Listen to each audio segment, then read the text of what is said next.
What up, everybody? It's DJ MV. And I am Gia Casey. And this is another edition of the Casey Crew. And once again, we appreciate all the love that we receive and that everybody hits us up.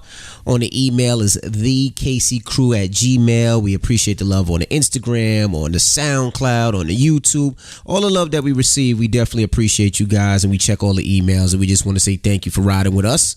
And this episode is brought to you by Bevel, the first and only shaving system designed specifically for coarse, curly hair and sensitive skin. I love when your skin is so nice and smooth. And I love when you talk to me like that. That means my Bevel is working. And Bevel is the perfect gift to keep your loved one smooth this holiday season. So guess who's getting one?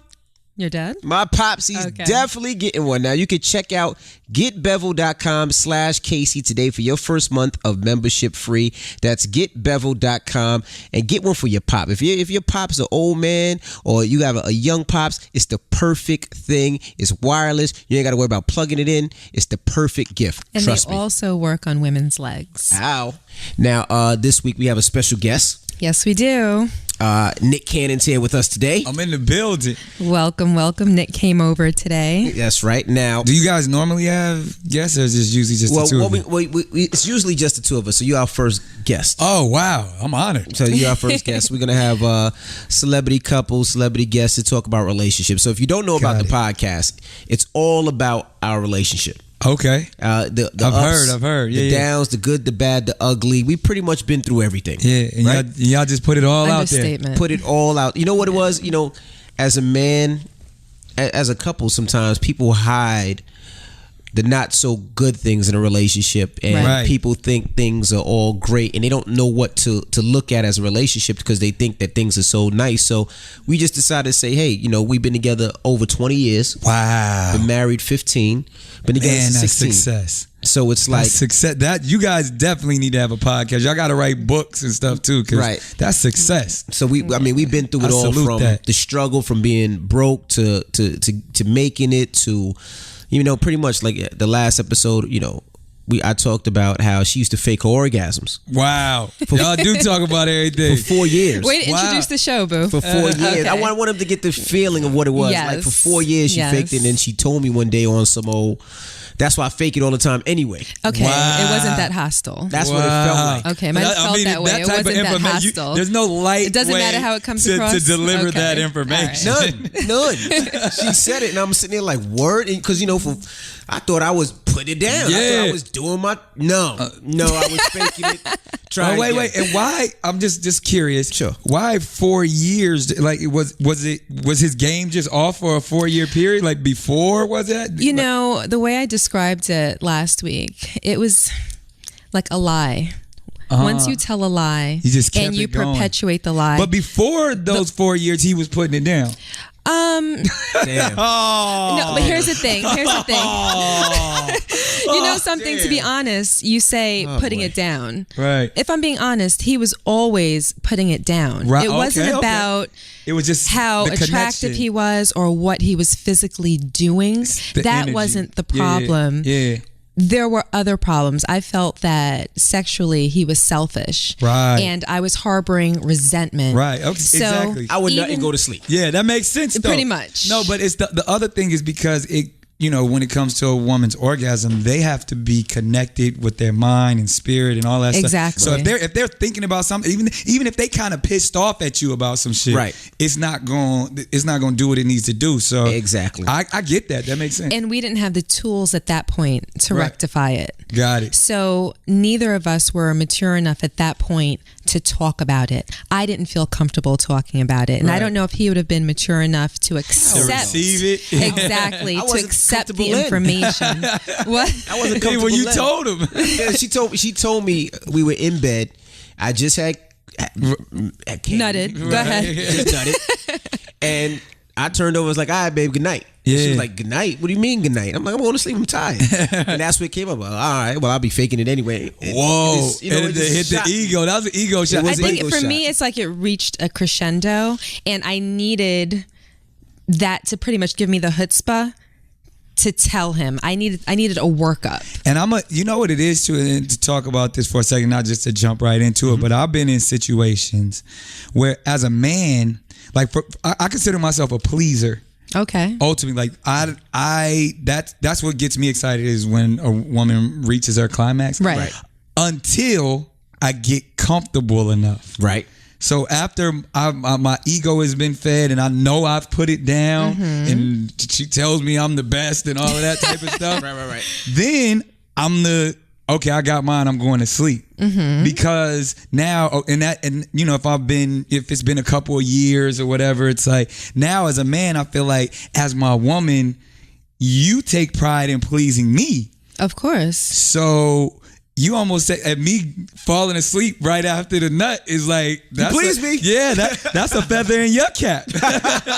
Like that's how I view it. But that's how women view it as well. Right. I think men typically, I don't want to talk about all men, but I think that many men, they don't care about it as much as women do. Women, we pride ourselves in doing our job and getting it done and being efficient. Right. Men, we get complacent.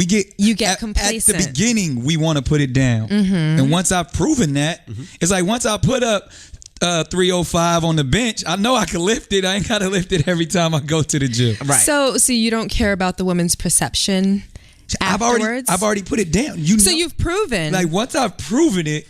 But then what about, let's say, a year and a half later? I got an idea.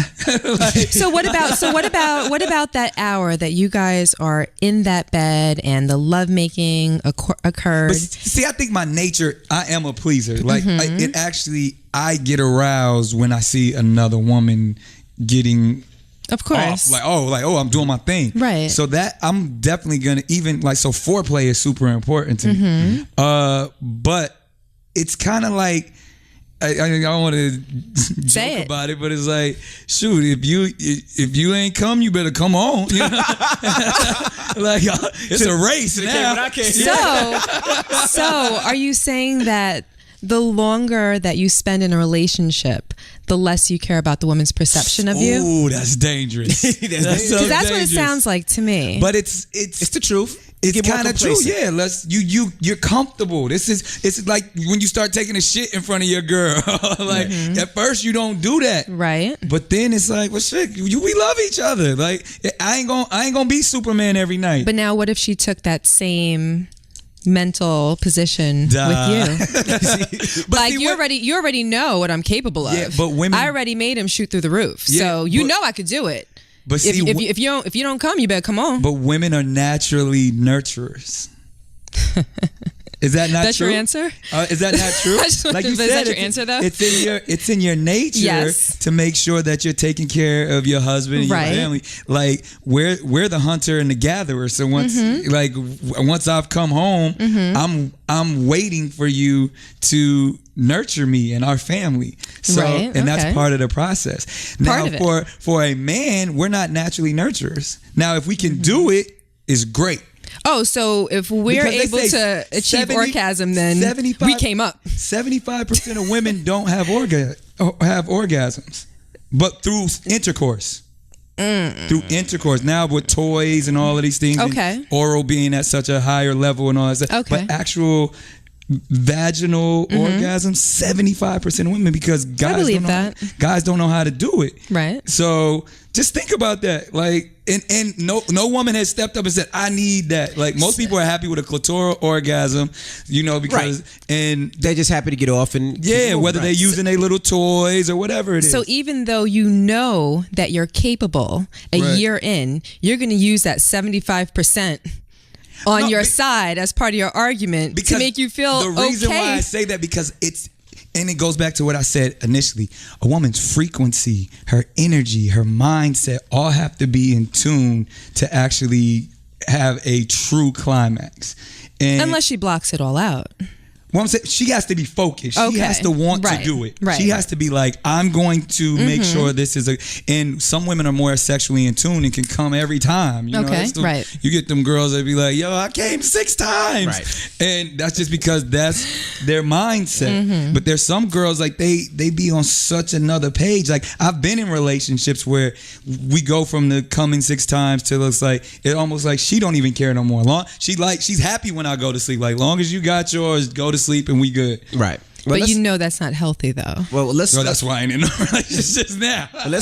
Let's go back. Let's start. I mean, I'm sorry to jump like that. Yeah, no, that was good. I mean, that was a good, good appetizer. Yeah, that was appetizer. Now let's start with love. Yeah, and let's start with marriage. Now, when was the first time you fell in love? First person I ever honestly fell in love with, because I'm a hopeless romantic, so I thought I've been falling in love since kindergarten. But the person I could actually say, like, I honestly fell in love with I was probably 16, 17, was Megan Good. Now, what made you fall in love with her? Like, what was the thing that you was like, damn, I love her? She opened my eyes to a lot of stuff, but we were young, you know what I mean? And that was the first person outside of my hood that I saw, and part of it was I was enamored by her Hollywood aspect. I mean, our first like real date, she invited me. I was her date to the NAACP Awards when she was nominated for Eve's Bayou. Shit blew my mind. I mean, she's in a gown and you know what I mean? Like I'm from the block. I just drove from the hood in my mama's car. To you. Right. Yeah. And then the fact like her family embraced me so much. Like her mom was like my mom, and like our families got along. We ultimately, it's funny because she was kind of fast back in the day in the sense like not sexually, we wasn't even really doing that, but she liked attention. Mm-hmm. So she had like this other little actor dude that was like her boyfriend. It broke my heart, but I was like, I'm gonna just be your best friend, and we literally became best friends for years, just because we were in love with each other. We was having those like, we gonna get married and all of those. What happened? I think I started wilding. Like super wilding, like I got famous, like because I wasn't famous then. Right, you know what I mean? Right. Like so, and once I got famous, I was smashing her friends and all of that stuff. You got disrespectful, real disrespectful, and I was throwing it in her face because she knew that I wanted us to be a real couple and all of that stuff. And then so I would be like, all right, well, if we not together, then I'm gonna go talk to this chick, right? And then that's when it just kind of took it. So you were semi being spiteful. I was 100% being spiteful because she knew it, and then it was just like, and because I got the juice too. Like at first she was the one, and then once I got the juice, I was like, I'm cool. I don't need. And this is pre braces and all that. So she was just like the cute little girl with the crooked tooth, right? Like, and then she really took off. But that's my family, like. At this point now, we know so much about each other and watched each other grow up in this game. It's like, and I'm so happy for her and what she's found with her husband and stuff. That's a beautiful situation. I really feel like God's anointing is on that. That's why I feel like marriage. That's why I commend Jah and even things like that, because it's not normal. Monogamy is not normal. Right. So when it actually can work, that means God's hand is on that. That means that's special. There's a special spirit and energy on that. Agree. And that's why the Bible teaches marriage should be exalted. It doesn't say it's for everyone, but when two do come together and become one, that's ordained. Right. Everybody can't do that. Right. Now me being the example. We know about a lot of your relationships and your histories, right, and your smash list and your Carfax. Right. Oh, that sounds so bad. Allegedly. But then one person made you decide you wanted to get married. Yeah. Mariah. And it's funny because I got to take a couple of steps back before that. Mm-hmm. Because I'm a hopeless romantic, I've had my heart broken several times. And like I said, you had your heart broken? Listen, it seems like you broke a lot of hearts. But listen, that's why I say I started with like, whether it was Megan or even, I've been engaged probably 4 times before. 4 times? 4 times? Yeah. Or just like, and probably 4 times. And I probably was able to afford a ring 3 of those times. Mm-hmm. You know what I'm saying? Did you get the rings back? I'm just curious. Yeah, I did. Well, not all of them. I got the really expensive ones back. Okay, go ahead. But so let's get to it. So when I was with Kim, right, Kim Kardashian, that went all awry, and to get that energy off of me, because I was actually fucked up about that, because a sex tape came out with my homeboy that fucked my whole shit up. So you guys were in a relationship when that happened? Yeah. Or did you think you were in a relationship? No, we both did, but I never trusted her. And that was the thing, because I had already had trust issues, because I was engaged to somebody a few years prior to her that was telling me all of the right shit, Bible study every day, and I found out that she smashed one of my friends and colleagues as we had been being celibate for 18 months. Oh, wow. Supposed to get married, not have sex until, and then she was like, yo, you remember when we first started talking, I have been going and seeing this dude. I was flying her out to New York. When I would fly her to New York, she would leave me and go see dude. Wow. Broke my heart. I hated women from that point on. So I was a monster from there. So you didn't trust Kim because of you, not because of her. 100%. But because she had all of the same signs. I was right. My intuition was right. I shouldn't have trusted her because even with the sex tape and all that, she lied to me about all of that stuff. Okay. So I have huge trust issues. I mean, on my arm, I have trust none. Like I have, and it stems all the way back to my parents and my mother and my grandparents. You know what I mean? Being one of those people, I didn't grow up with an Orthodox family. I was a kid where it's like, mommy be back, or I'm gonna come get you, and it doesn't happen. Right. You know what I mean? See, like, I do. So those type of things still bother me. Like I don't people's word. I don't really, I trust them as far as I could throw them type of thing. So getting back to always searching for somebody I can trust. Soon after the Kim stuff, I immediately, like when I say immediately, like days after all of that comes out, I meet Salida Ebanks, who I literally go to Las Vegas, shut it down, get a suite, change my phone number. We not leaving this suite. We was there. And I don't know where the rumor came from or whatever. It's like, yo, we heard Nick Cannon eloped in Las Vegas. Yeah, I remember that. And I was like, well, that's goddamn it. Yeah, that's what it is. And I went with that, and I was like, this is gonna get all of that Kim Kardashian shit off of me. One, I was like on some, even though it wasn't true. Even though it wasn't true, but I needed that off me. My agents everybody was upset. I was like, well, this is gonna fix it. I got a Victoria's Secrets model, right? And I ran away with her. And then through that process, she was helping me and stuff. But what I thought, even with her, is that this is someone I didn't know anyone who knew her. Right. She had her own money, smart, from the Cayman Islands, beautiful, funny. I was like, I think I can marry her. I think I do love her. You know what?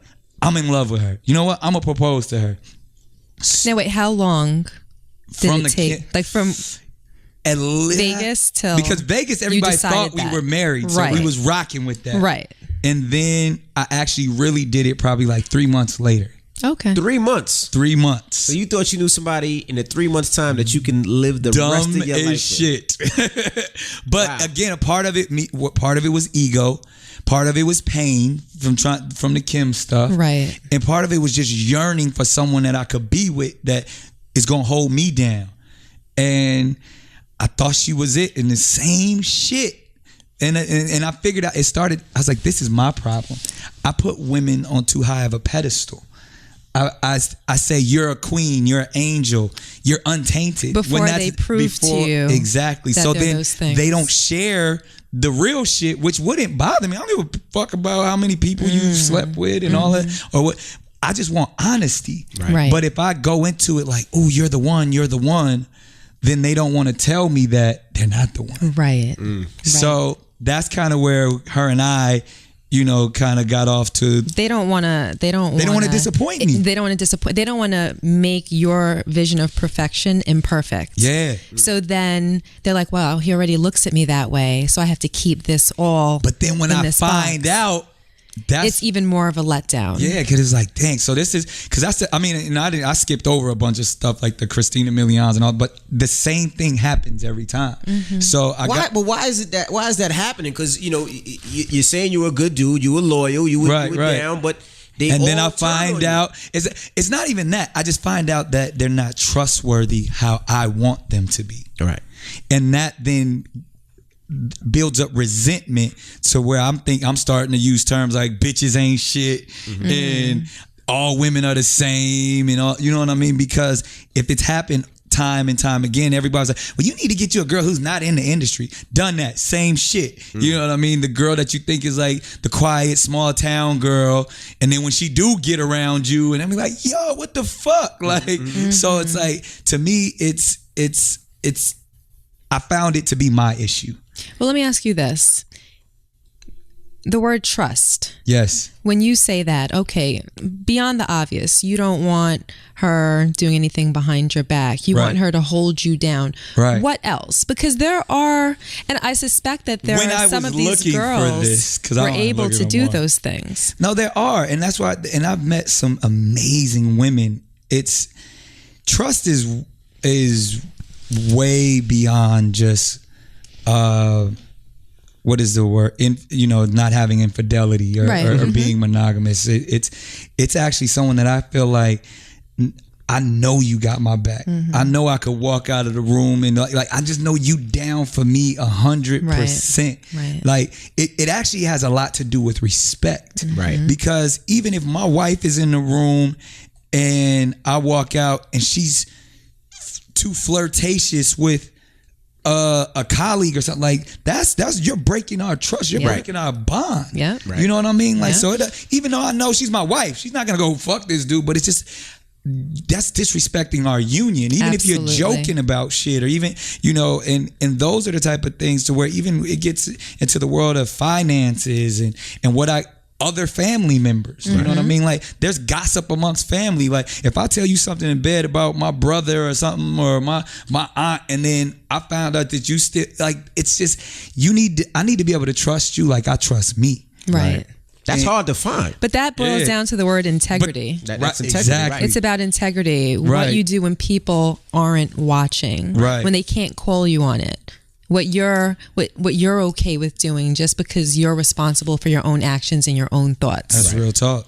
Right. Now it's the truth. In with our relationship, she had more integrity than I did. Right. I remember being at my lowest. Right. It was one of those things. Y'all can't kick him. I can kick him because that's my husband. Right. But I ain't gonna let y'all kick him. Right. And I didn't get it till I was at my lowest. Right. You know what I mean? And sometimes you have to get there. So what got you to the point? Because I'm in a very dark place right now. I'm in a very I hate relationships. Why I'll never be in one because I feel like it's not like when I see y'all, that's beautiful. Like that's inspiring to me.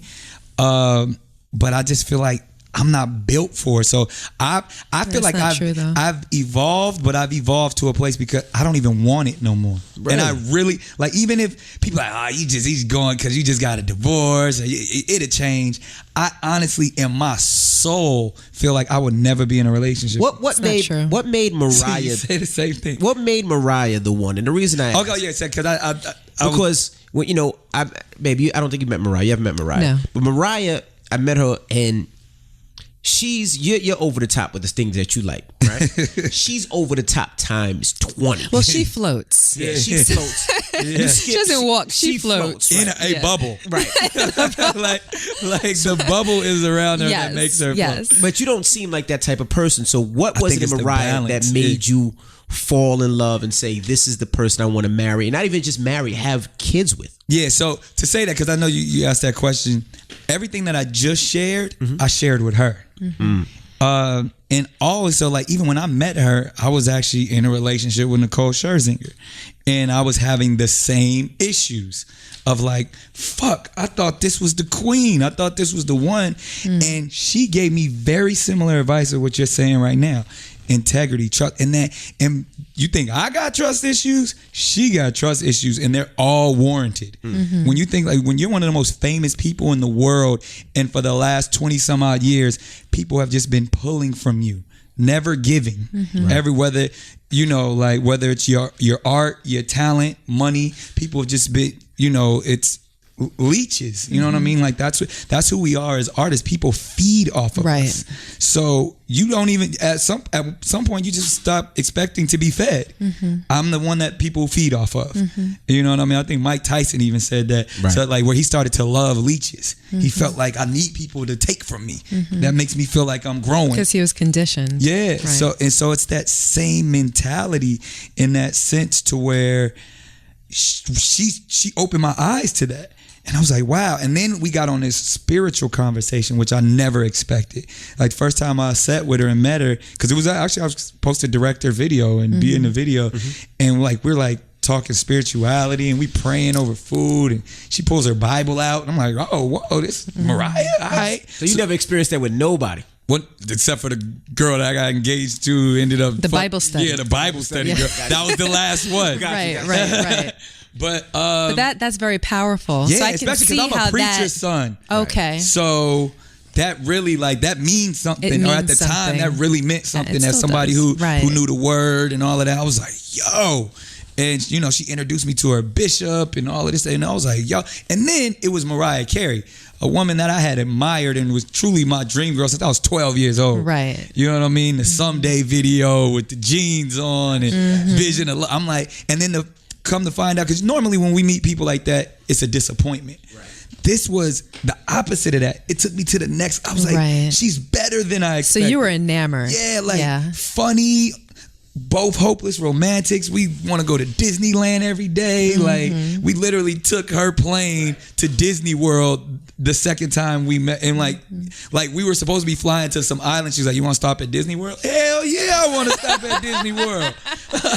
Right. And we literally went to Disney World, got a funnel cake, one ride, got back on the plane, and flew to the island we were supposed to go to. Right. I was like, I'm in. I'm never leaving. Everything about it was magical too. Magical. Yeah. So, and I was like, yo, this is it. Like, I've been blessed to the girl I admired all of my young life is the perfect woman for me, is my perfect balance. And it is like, as over the top as she is, I brought the normalcy. Right. You know what I mean? So it was a good balance. Like, so I was actually even helping in her world, because people was like, oh, well, we can't say that to her. I was like, fuck yeah, you can say that to her. She wants you to say that shit to her. And then so I kind of brought a lot of normalcy to the situation, to the business, and to the household, to where I was like, man, we about to go to Walmart. Stop fucking around. Like, so, we going to 7-Eleven and it will work. So she was normal behind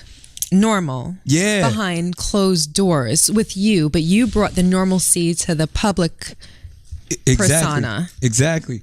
Okay. So it was, and I could, like, if you notice, once I got with Mariah, she became a lot more personable. She did. She started doing more interviews. Yeah. She seemed like a real person. She started taking off them damn sunglasses all the time. Right. You know what I mean? It was like, because I'd be at the crib like, yo, they just want the regular you. They want this you that I see. Right. Like, that's the shit. People don't know that MOP is your favorite rap group. Really? You know what I mean? Like, cats don't know that she's straight from the tri-state. Like, real talk. So the fact that I was able to bring that out in her, it was good for her and it was good for me, because I learned a lot about the business and the industry.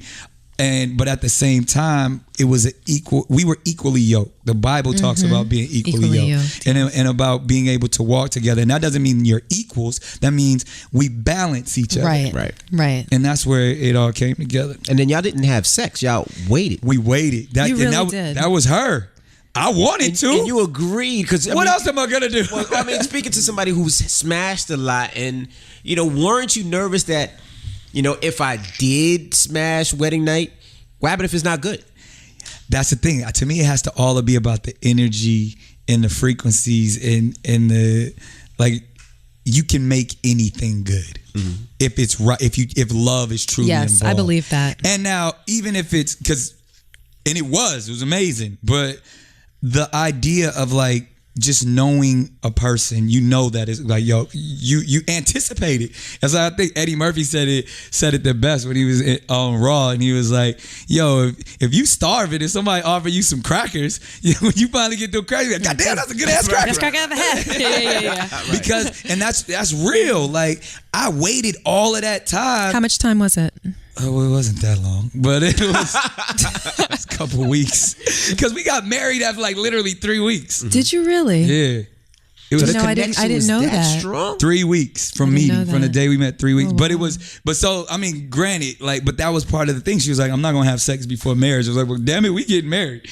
Like, was that always her way of going about relationships? No, it's funny though, because I've heard all the rumors and stuff. Mariah is super conservative. When you think about it, her first romantic relationship on some real stuff was with her husband. Right. You know what I mean? Like, she was a young girl in the industry that married a record executive. Right. And then was put in like a glass palace And then, you know, he an old head, you know what I'm saying? So, you know, it ain't really a real, you know, when people have little trophy wives and stuff like that, it was more probably like that from my own understanding. That's just my opinion.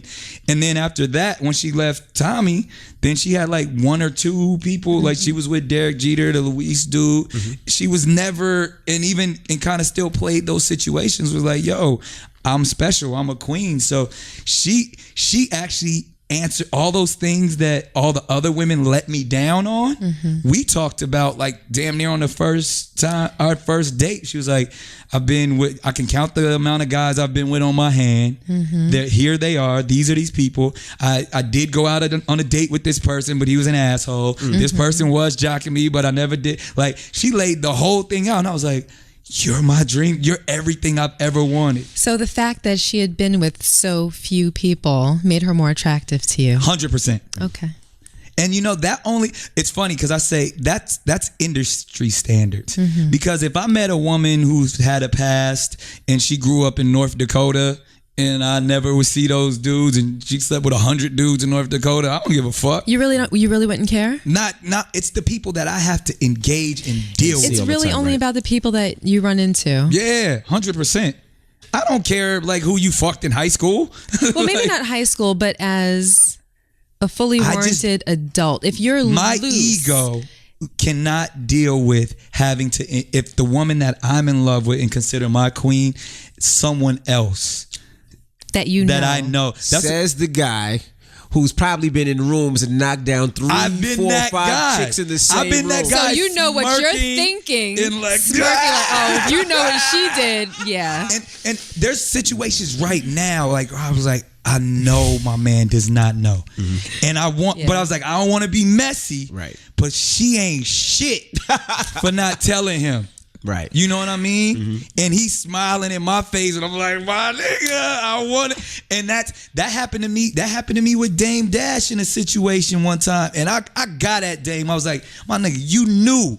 I'm sitting here floating on clouds and shit, and you didn't tell me? Right. You was supposed to be my man. He's like, I knew you was in love. What I'm supposed to do? And I'm like, I was like, I can never put myself in that situation again. But now going back, you said that you don't care if she's been with 100 dudes. Right.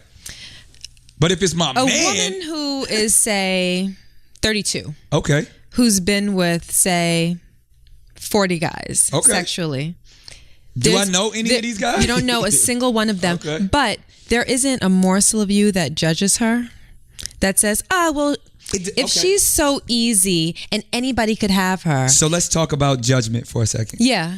I don't judge anyone. Because one, I ain't shit. So I'm not. He can't judge. Yeah, I can't judge. You talk about his hit list, he cannot judge. I can't judge. I'm a whore. So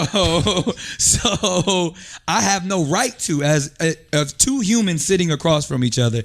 My sins are no greater. Your sins are no greater. That's a good point of view. So now let's get to it. Like a stripper. I love strippers because at least whatever their lifestyle is, and some of them are exactly what we think they are. Some of them are, hey, I'm trying to work my way through college on that.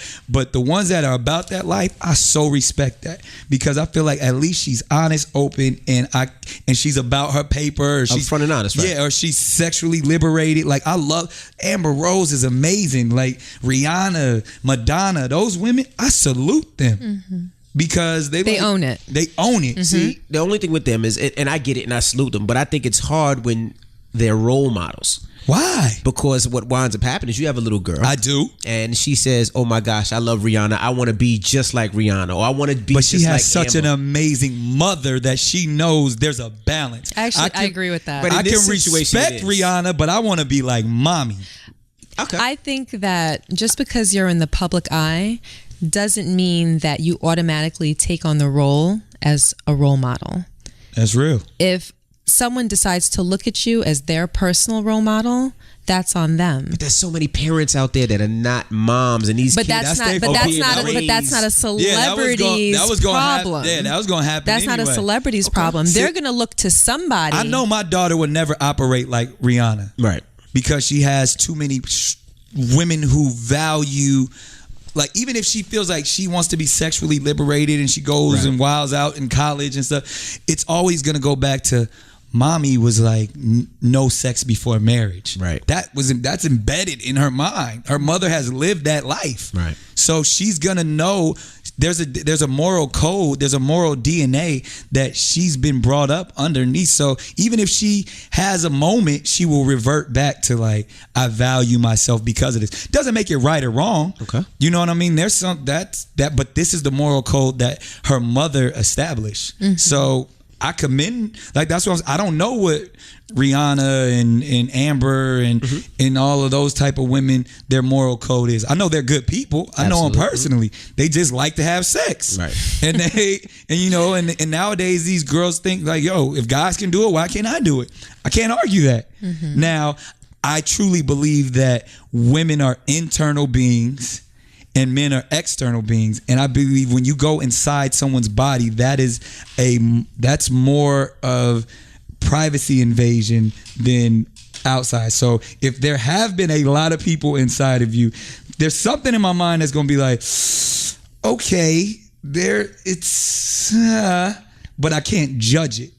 You can't judge it. I agree with that. I'm not judgmental of people. I can't be judgmental. But I may have an opinion about it. Right. Do you know what I mean? Like you said, I don't want my daughter to be that way. Exactly. Right. But I'm not gonna not give you an opportunity to get to know me better, to get to know me on an intimate level because of your past. Now, when there's everything because of diseases and all that, we got to talk about that stuff. Mm-hmm. Right. You know what I mean? And then it goes back to my trust. If you like, are you that, sexually curious, or you need sex that much that it's going to affect our connection because you gonna see my man who played for the Lakers, and he's like, I wonder if I could get that. But that's not about sex. What is that about?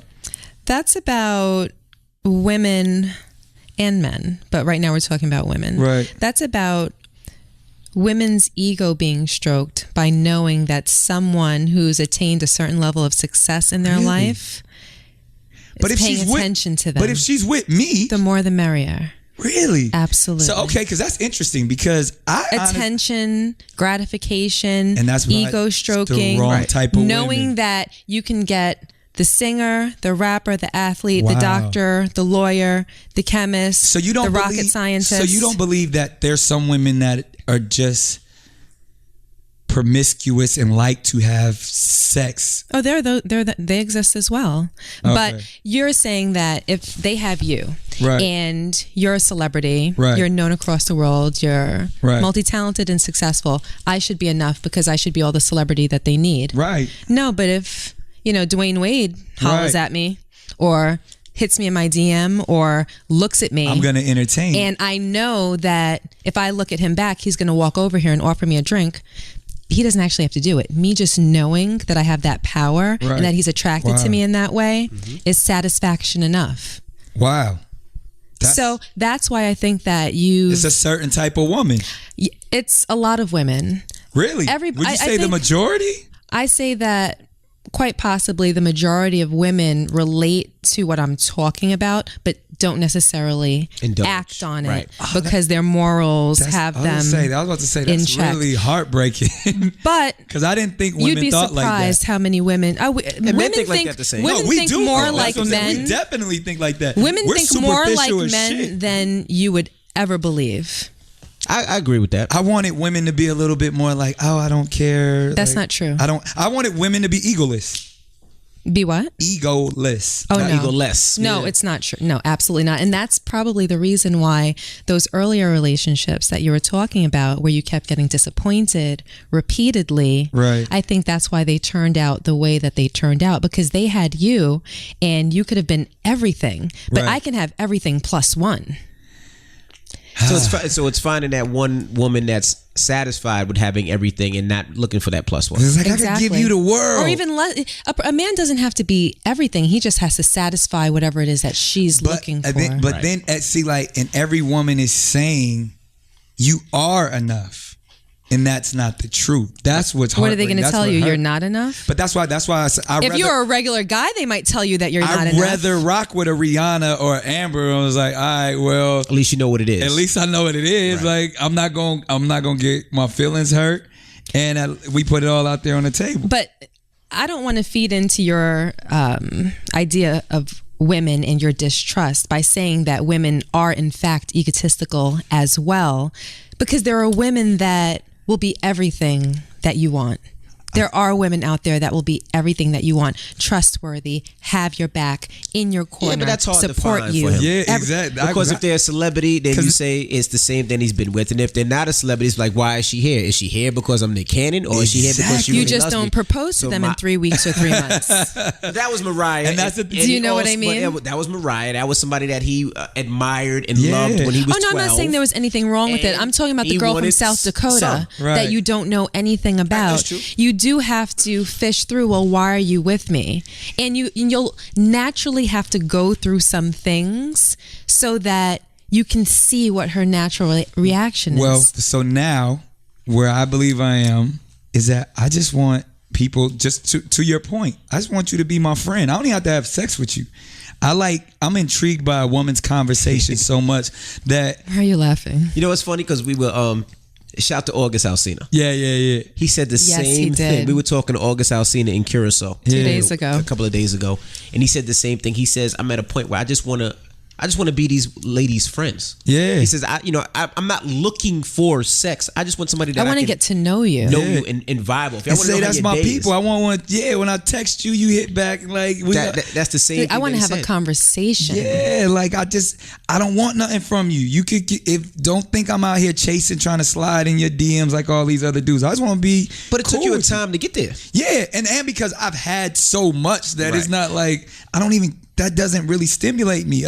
A strong conversation, a time where I don't feel like somebody's judging me, or like where I can feel like, yo, I just enjoy that person's company. It's because for a person in your position now, that's harder to find than the sex. Yeah. Meanwhile, before, the sex was like the treasure. You know, that was the thing that men worked towards because it was so difficult to get. Now it's so easy. I'm in a different city every night. It's harder to find girls conversation. Waiting, lined up waiting. But I don't want to have sex with them. One, because I feel like you're taking away from my energy now. You're draining me. Right. And I don't need that.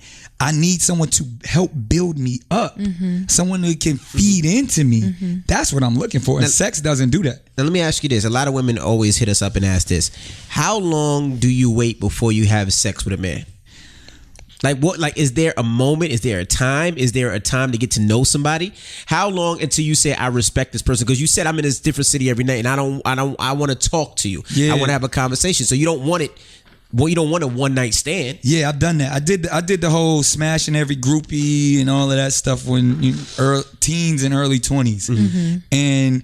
One, it was dangerous. Yeah, you're lucky you don't have STD. Yeah, like, you are lucky. That shit was so dangerous, and even dangerous in besides your health. Like, you know, I remember girls' boyfriends chasing after the tour bus, and you know what I mean, or the setup. You know what I mean. You smash a stripper, she called dudes. Oh, they leave the door unlocked. I got shoot in Vegas. I got robbed for an $80,000 watch. I know one of them chicks took it. You know what I mean? Like, it's all like but. You charge all that to the game. Now, when I'm in these, I want to read a good book. I want to, after the show, after the club, I want, you know what I mean? And if I can say, oh, you know what? I met this cashier last time I was here. She had some dope conversation. I wonder if she want to go see a movie. I wonder, you know, like that means so much more to me to be able to have a real connection with a real person. And I know, shoot, you can smash anybody. Like now, you go to a strip club and whatever. That doesn't do anything for me. So now, for even to my actual life, when I'm dealing with these women, I have some amazing women in my life. And even though a lot of times I know what they're looking for, I was like, yo, I just want companionship. I want you to be around forever. So, and I think about it like, I got friends that I know from kindergarten. My exes, they don't fuck with me after we've messed up, after whatever happened after 3 years, 2 years. But friends last forever. Right. Mm-hmm. I want that. I want to be 60 years old with somebody. Remember back in 2010 and like, I want that.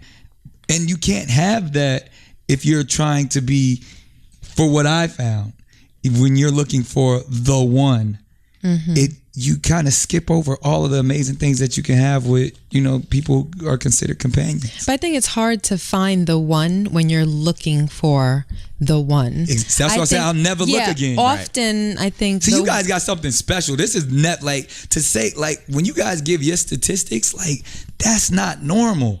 It's not. I mean, it's.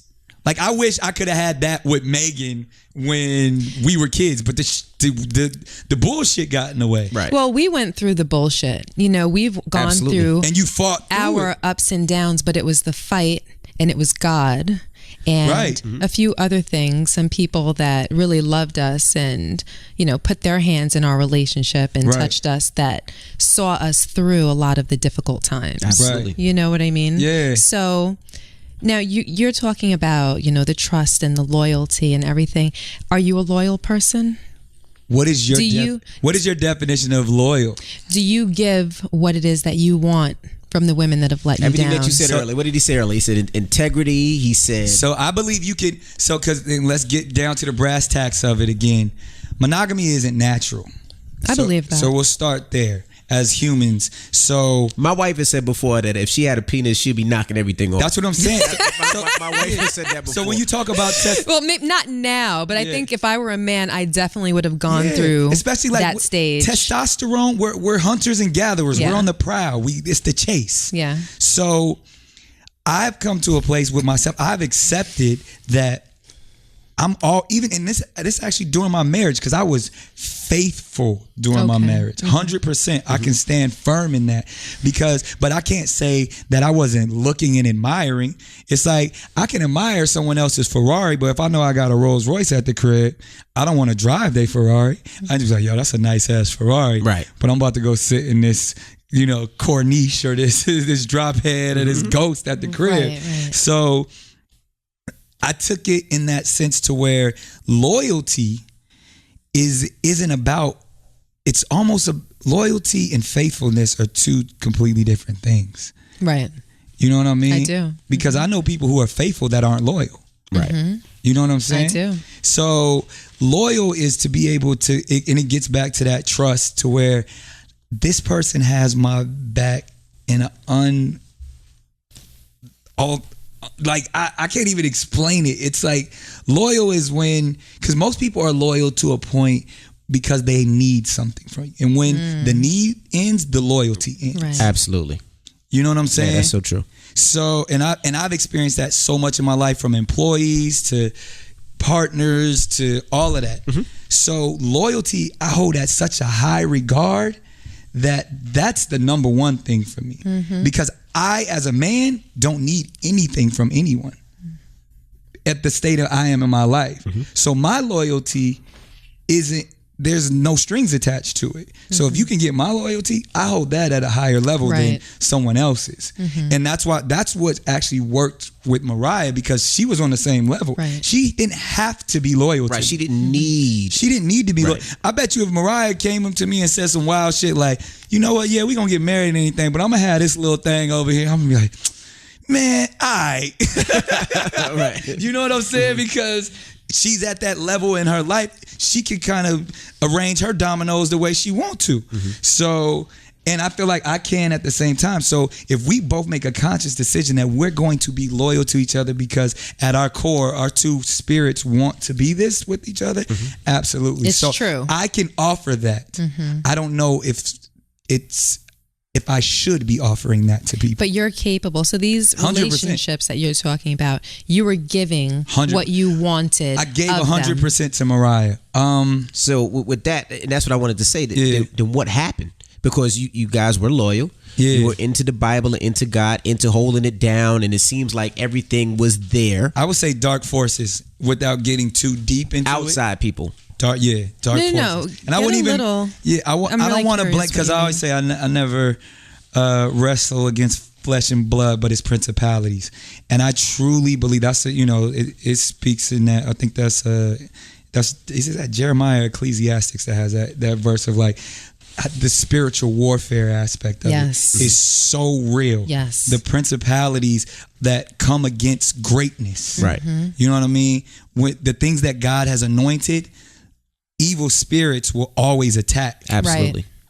from one way or another. That's why Devil's Advocate is one of my favorite movies with Al Pacino and Keanu Reeves, because he goes through this whole thing when he figures out his pops is the devil and stuff and thinks he's beat it, and then the devil comes again on a whole nother sin and plays to it. So I seen that type of stuff happen for real in my life, to where people didn't want to see us happy. You know what I mean? And it actually had nothing to do with her, had nothing to do with myself, but it's like little things that fester, just turn it. Gotcha. And then what happens when you have children, those things become heightened. And when you start to see it affect your children, you have to be mature enough to step up and say, all right, we got to do what's best for these kids. Because if we allow our egos, if we allow our teams, if we allow this system in which we've built to break down and affect our children, and we look up 15 years from now and they mad at us, they hate us, and they have a horrible life because of how we interacted with each other, then we failed, and we can't do that. So there was no other way to hold that union? Because that's what a lot of people say. They get to a point in a relationship where they don't know if they should get a divorce or not, and they're saying that the easy way out a lot of times is to get a divorce. If we would have ended up having strong resentment, and I don't like to use the word hate, but we would have got to a dark place towards each other if we would have kept doing what we were doing, because it was a lot of manipulation going on and shit that I just don't stand for as a man. And it's just like, I'm not gonna let y'all play me, you know what I mean, for the benefit, the teams, the system, you know what I mean, like the people around, lawyers, management, you know what I mean, like, and ultimately it's because they respect and exalt their boss so much that I gotta be the enemy, right? You know what I'm saying? She's right. Because she's never to them. She's always right. I'm calling you on your bullshit, right? And so then it's like, well, only Nick can get her to do this. Well, only Nick. So why don't they? And then it start mixing our household with business, which I never wanted to do. Right. And then one thing, I'm never taking a dime from Mariah. And that's the thing, even like the dumbass stuff that TMZ is talking about, like, I don't know where that shit came from. Like, I've always had my own money. At times, a lot more than what people think, you know what I mean? To where a Mariah Carey would even rock with me, you know what I'm saying? Like, but I always downplayed it because it wasn't about that. I was trying to be ego-less, you know what I'm saying? To be like, it's not even about that. But when people are attacking you as if like, oh, you're the boy toy, or oh, you don't matter, and it's like, that type of stuff started to eat at me and even affected my health. And even my doctor started to tell me when it came to my lupus, like, it's because you hold all this stuff in. Lupus is a stress-driven disease. Right. You find yourself in a hospital every couple of months because you're holding all this stuff in and harboring all of this instead of living your life how you should. Are you saying that there was some level of a hierarchy that was being 100% imposed on your marriage? I was trying to operate within it, but it was killing me. I see. It was literally killing me, and I had to step away. So if fame wasn't a part of your marriage, do you think that the two of you would still be married? Yeah, I mean, I'll never stop loving her. Like, that's especially for what she did for me. And that's my children. Let's start there, you know, with my children. And those are the greatest gifts anyone can ever receive. But then, like, I always felt like she held me down in times when I did need her, even like for my health. And it's like when others, because I'm telling you, I'm sure people were always in her ear, like, he's here for this reason. And when you're a person like that, paranoia and manipulation, people play on that. You're right. They want to tell you he's here for the wrong reason. He just wants your money. He wants this, or why would this? And like, never asked you for a dime. He's just there because of your status. What are you talking about? I love you. Like, I'm the one. But when they saw that they were losing their power, then I became the enemy. And you saw this play out in front of you. 100%. Like, when I say like devil's advocate, like, I felt like there was like, and I wouldn't even blame the people. It's just, it was dark spirits. No, I believe in that.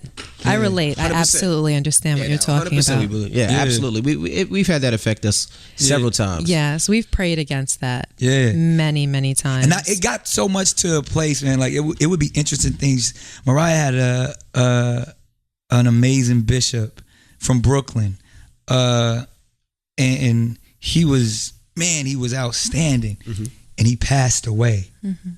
And I remember I even, spoke at his funeral and everything, and I felt the energy just shift and change. Like he was really praying for us hard. He married us, you know what I mean? Like he believed that we would sit with him, and when he died, it was kind of like the shit. He was like part of the glue. Yeah, and it was like, damn. Like things changed. And it's like, that's when I knew, I was like, yo, this is some real spiritual warfare. It was like that fort came down that was protecting he was our your protector. Marriage. He was the one that was interceding for us. Gotcha. And it was like, when that stopped, we didn't have a church home no more. You know what I'm saying? But let me ask you this. If she was spiritual and you were spiritual and you guys came together and that was part of your bond. Right. Why not? And you recognize it now. So I'm assuming that you began to recognize it then. Yeah. Why not come together because you identified it. Like with us, it got to a point where we identified it. Right. And we literally had to link up and say, no, that's not going to destroy us. Right. That's not going to make our house crumble. That's not going to affect us. We're on the inside. They're on the outside. The devil's on the outside. 100%. The negative energy is on the outside. Right. And we prayed and we prayed and we prayed. And that was part of the reason why we were able to come through. So if you identified it, why did you let it defeat your marriage? I think because everyone has to be on that same page. And true, like that spiritual journey, when you're taking that equally yoked walk, one can't be in front of the other. Right. And I felt like once too many other forces, too many other ideas got into play that altered our walk. I can say myself, honestly, I got to a place where, I don't feel like praying with you tonight. You know what I mean? I was upset. You know what I mean? Like, I don't feel like you respect me. You know what I mean? My ego got in the way. You listening to all of those people. You know what I mean? And so even if it was the smallest thing, and a lot of it started because even our value system and everything with our children started to raise its head. My thing is like, I always wanted my kids to be as normal as possible. So I want my kids to go to a public school. That could be an extreme when she wants them to be tutored. So that's something that everybody has to talk about, their children's education. Right. But if I feel like, yo, I want my kids to be normal, I don't want them to be in no bubble like you. If I say something like that, that's an attack. That is an attack. You know what I'm saying? And I was wrong for saying things. And especially like when you're at that situation at that time, right? You know what I'm saying? And then, or vice versa, it's like, or you want them to do this because you want them to be like your dad or whatever. Right. You know what I mean? Right. Like, it's like, hey, like, and it started, instead of us trying to reach a place where ultimately we want what's best for our children. You know what I mean? We both want the same thing. Let's figure out how to get there. But you hear that all the time, right? You hear that, people are splitting, they divorce, and they say they want what's best for the children, but usually it never happens. It's usually egos that really affects the kids. So how do you guys, and this will help a lot of people out there, how do you guys co-parent? Because you guys seem like you co-parent cool. Like it seems like y'all trick or treat with each other. It seems like Thanksgiving, y'all do Christmas and Thanksgiving with each other. So how do y'all co-parent and everything is still good? That's me. I just try to approach it from a egoless standpoint. What if I was in rock and roll shoes, how would I want to see my mommy and daddy interact? And to where the environment is peaceful. And I could get to see my dad as much as I want to see him. I get to see my mom as much as I want to see her. That's all. I'm thinking like, yo, if I was a kid, how would I want this to work? And so I always used to say, even during the marriage, I was like, yo, when Mariah turns hers on, I'll turn mine off.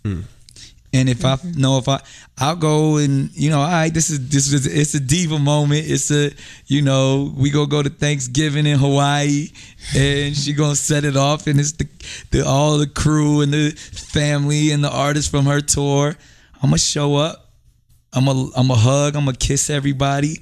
But that was their moment. Right. And I was able to share that, and we were able to be together as a family, and I could step away and I got my own empire.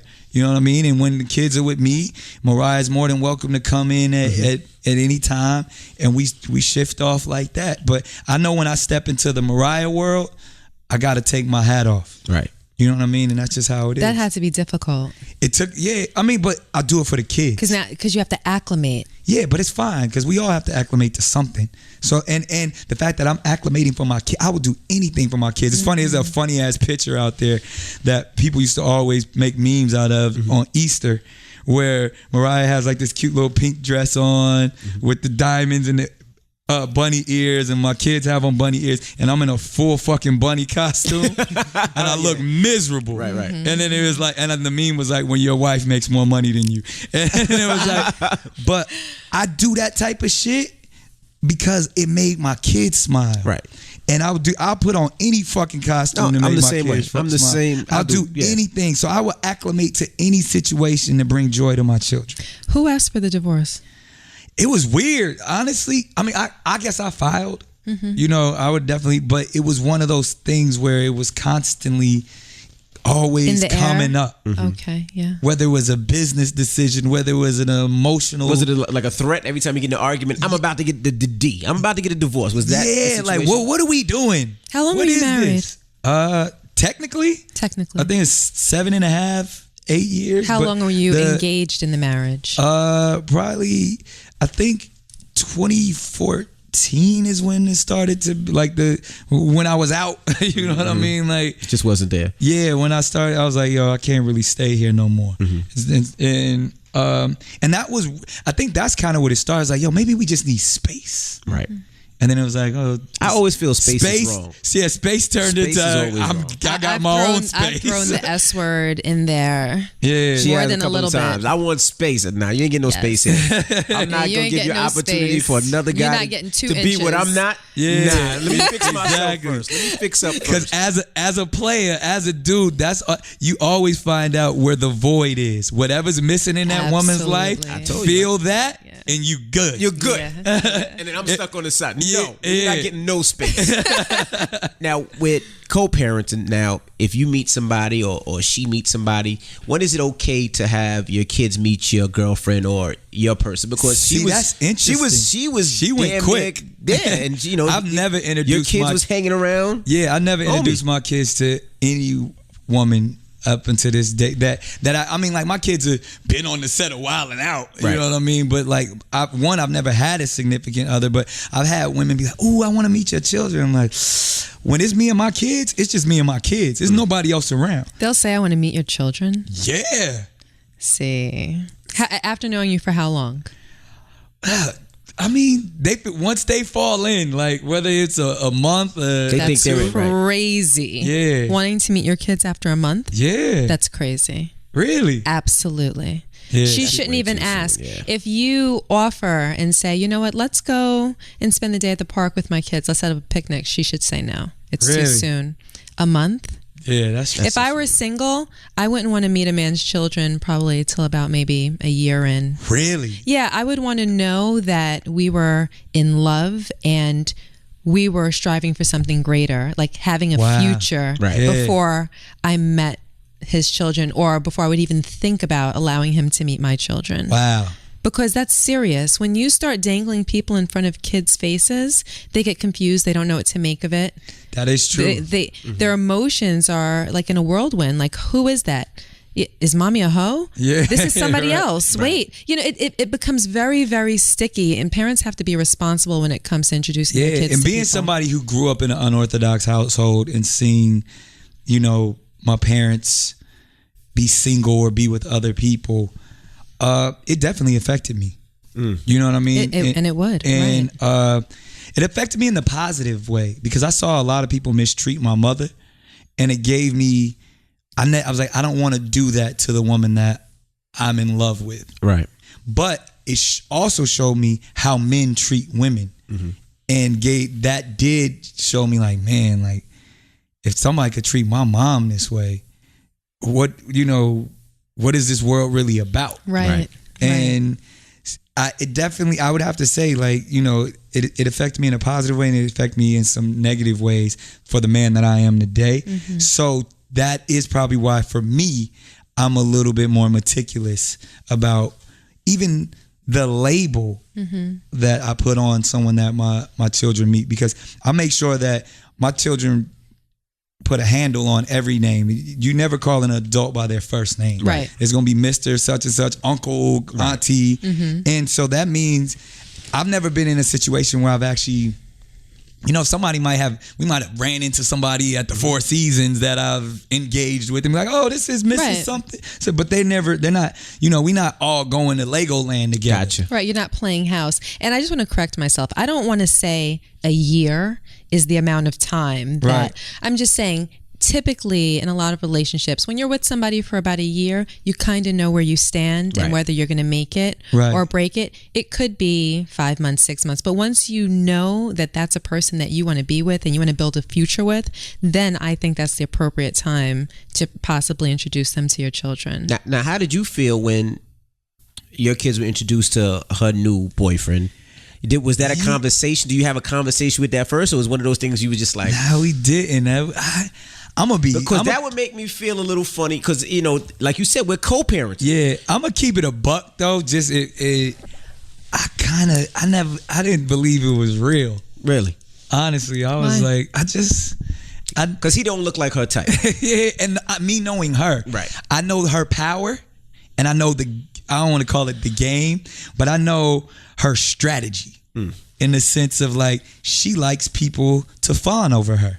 Mm-hmm. We see that that she's Mariah. Right. Mm-hmm. I was one of the best at it. You know what I'm saying? I watched dude play himself. And I was just. What do you mean play himself? Of literally like chase after Mariah, and she was in control. Spend millions on her. Yeah, to do it. Yeah. I was like, my hat's off to you. Mm-hmm. Like, and even there were things where I was like, yo, how do you guys engage with the kids? Make sure that he called. Like one time they were like, yeah, we're going to James. I was like, no, that's Mr. James. Right. You know what I mean? Like on some respect level stuff. Mm-hmm. So it was more about that for me. How they treat any adult, how they're around any adult. And, my man had his own children and his own family. So I know he's not no creepy pedophile type dude, So I trust Mariah's judgment. So I didn't have an issue with it. This episode is brought to you by Bevel, the first and only shaving system designed specifically for coarse, curly hair and sensitive skin. And like I said before, my baby loves when I use my Bevel. I like when you do that. Do that again. Now, the Bevel razor uses a single blade which cuts hair above the skin, not beneath. So you know what that means? No ingrown hairs. You know what that means?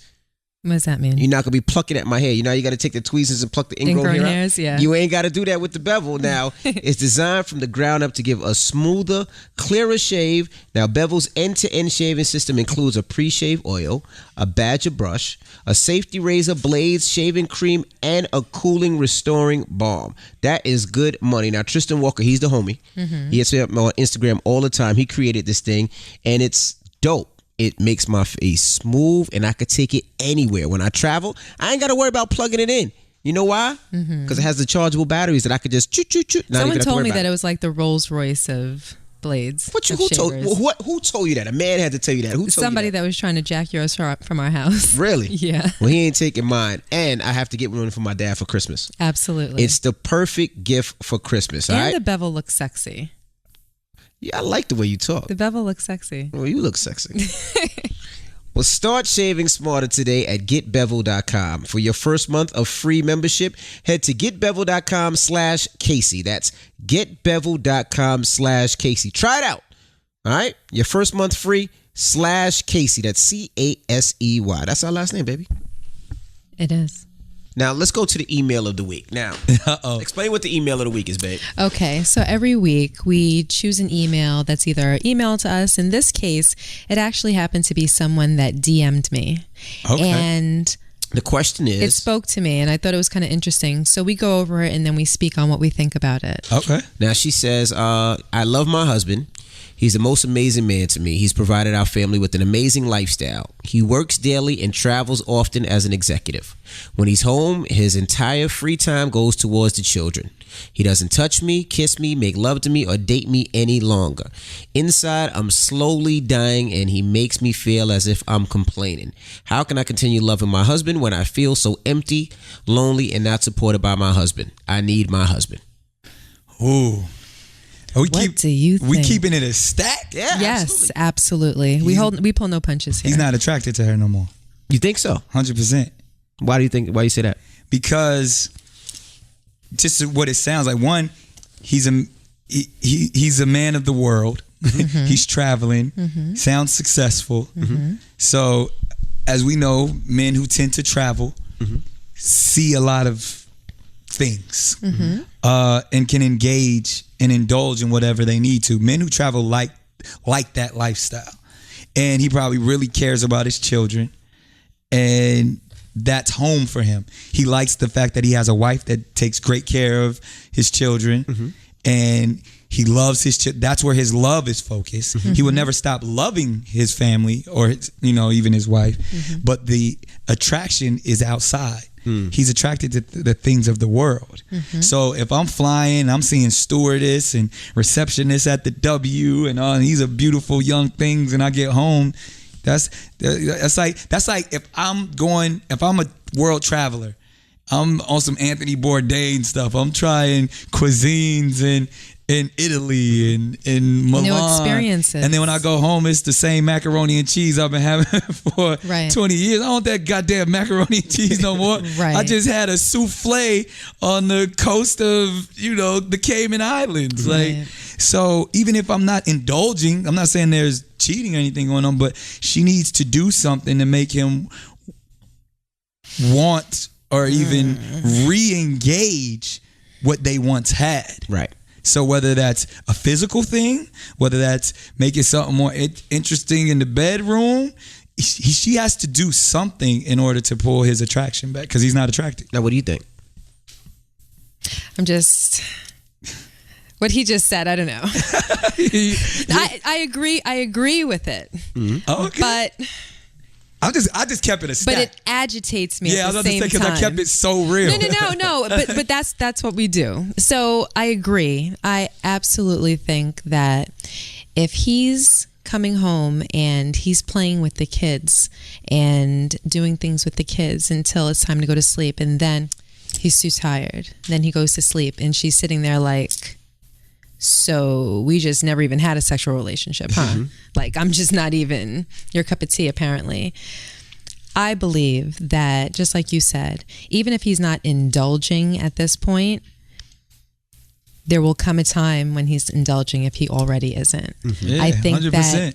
I think it must mean that he's not attracted to her anymore, that his sexual preference has changed, or that he's suffering from some type of there's nothing wrong with that. Sexual issue. And I'm pretty sure you guys been together so long. There's levels of love to me, and the Bible teaches it. The Quran teaches it. It even goes all the way back to Greek when you think about the definition of, like, if you look up the Hebrew word for love, it's 3 definitions. It's philo, like as in philosophy, family, Philadelphia, that means family love. Then there's agape, God-like unconditional love. And then there's eros. That's the erotic type of love. That's the attraction. To me, you can't build anything off of eros because it comes and goes. It's an emotion. Right. You know what I mean? Sometimes you into it, sometimes you're not. Right. The important is the unconditional and the family love. Right. To have all 3 is complete love. So attraction is going to come and go. There's going to be some times where somebody in the relationship going to be fat. And you're like, I ain't trying to pick their fat ass up tonight. You know what I mean? I don't want their fat ass all on top of me. Right. You can then go to the gym, get all of that fat off you, and be like, God damn, that's my baby. You know what I mean? Or you could do something. It could be something to where the attitude changes to where, like, damn, I was unattracted to you for like 2 years because you was stank. Right. But you did something. And you took that stank attitude and turned it into something that I actually was drawn to again. Right. Eros comes and goes. Right. So that doesn't have to end your relationship.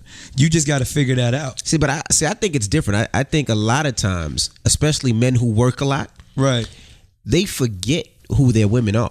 Meaning they work so hard and they've been with this girl so long, they feel like, oh, she's fine. She's okay. Got her. But I got to take care of these kids because these kids need my guidance and need my growth. And you forget about, so it's almost like you have to redate because you forget how important your woman is, or ladies, they forget how important their man is. That's a lot of work. That's some work. But here's the thing. This is the caveat.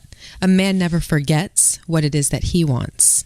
And if he wants sex and his wife is there and he's not engaging sex with her, that means he doesn't want it from her. This goes back to our appetizer when we first started talking about even pleasing. Right. Yes. Because as a man who's been working all day, I kind of don't give a damn if you get yours or not. Because I'm tired. I'm tired. I'm a bust. You know what happens when we bust? We get sleepy. Right. So, therefore, it's like, oh, you didn't get yours. Well, this was kind of, you made me feel good, so I'm going to sleep. But with her, I forgot about your needs. But with her, the problem is he doesn't even want his. Because he's getting it from somewhere else. Because he's either getting it from someone else or he's possibly on the verge of because of an attraction issue. See, but also, you know, when a guy... I know a lot of times, even before when you used to fake your orgasms. Why do you keep bringing that up, Rashawn? Seriously, it's been covered and covered. That hurt.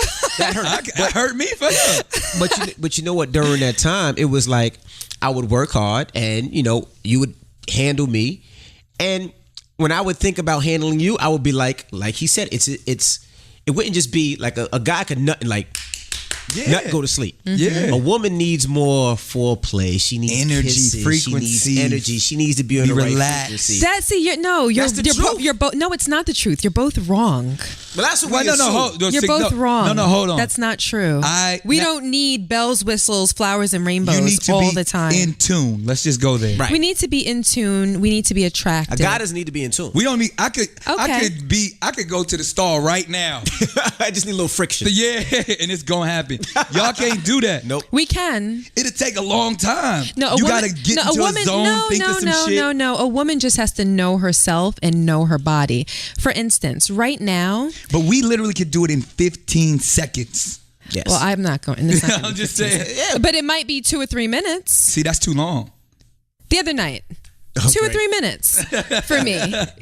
You know what I mean? Good job. Like, good job. Like I don't. And I could have been upset with you, but I've gotten to a point where even if I have resentment, I can get past my resentment now because I know myself so well. So evolved. But that's another thing. That's not the average woman. Before she would get mad, and it would take me an hour to get that nut out. I'd be like, damn, poor thing. But now it's just not gonna happen. But me, I could be mad at you and be like, fuck you, get off me. Because you're like, that mean face turned me on. That's the reason. I'm gonna keep it a buck. Did I tell you that? Let me keep it a buck. And most of the time, if I need, because this happens a lot, I'll just think of somebody else.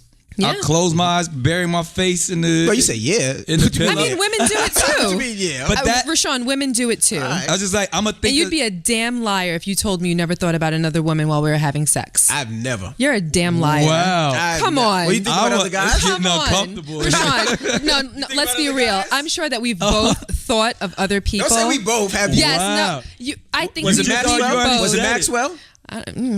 Wow. Wow. No, We're never going to another match. No, all I'm saying is that people aren't honest in relationships. See, but for me, you want to keep it's like people want to keep this perfect idea of their mate and they want their mate to keep a perfect idea of them. Oh no, I would never do that. I would never think that. I would never.